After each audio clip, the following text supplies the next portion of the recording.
بسم اللہ الرحمن الرحیم۔ رسول اکرم صلی اللہ علیہ وسلم کی 7 وصیتیں۔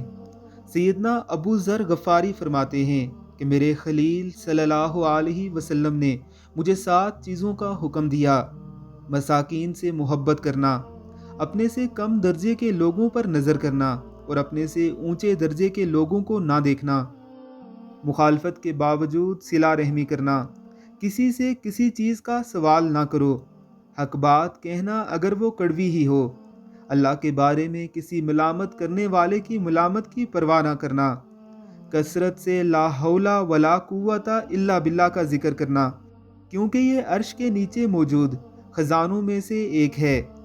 یہ ہمارے کریم پیغمبر علیہ الصلاۃ والسلام کی وصیتیں ہیں، ان کا پاس کیجیے۔